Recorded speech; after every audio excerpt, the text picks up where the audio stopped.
Mr President, Commissioner Füle, Minister Dovgilevic. Even in the face of the most horrific crimes in Syria, the EU has difficulty to speak with a strong and united voice.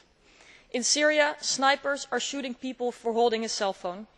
Children are tortured to death.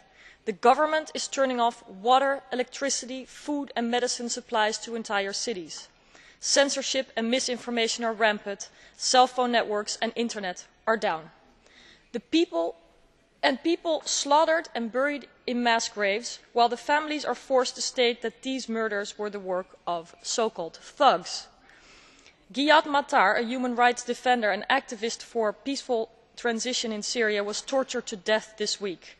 The people who attended his funeral were shot at by security forces of the state. Surely this was the work of thugs, thugs of the Syrian state apparatus, which has no credibility and no legitimacy anymore.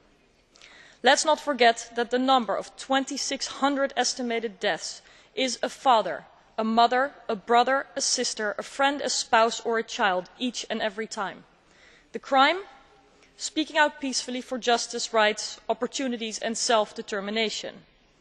And meanwhile, the EU is not leveraging its weight. As Syria's most significant trade partner, now is the time to impose further targeted sanctions. We must also explicitly force the economic elites who are in al-Assad's camp to make a choice. Doing business with the EU means breaking with al-Assad, and al-Assad must be held accountable for his deeds. The acts of the Syrian regime remind me of the Iranian regime's acts, and we have strong reasons to believe that they are providing tools and know-how.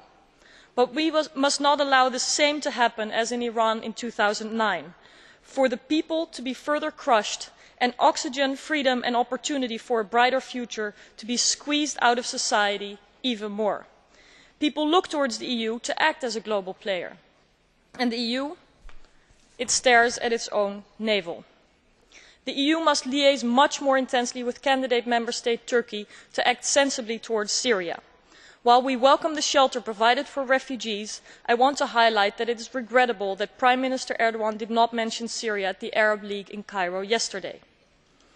Even though I appreciate Commissioner Füle and Minister Dovgilevic's presence here, we would have liked to have seen Catherine Ashton here before this House today to discuss the EU's foreign policy and the urgent situation in Syria in particular.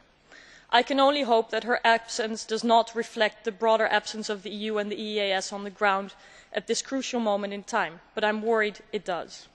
I sincerely hope that the Polish Presidency will use this momentum of all-time low to revive and strengthen Europe in the world. Process and results must not be confused.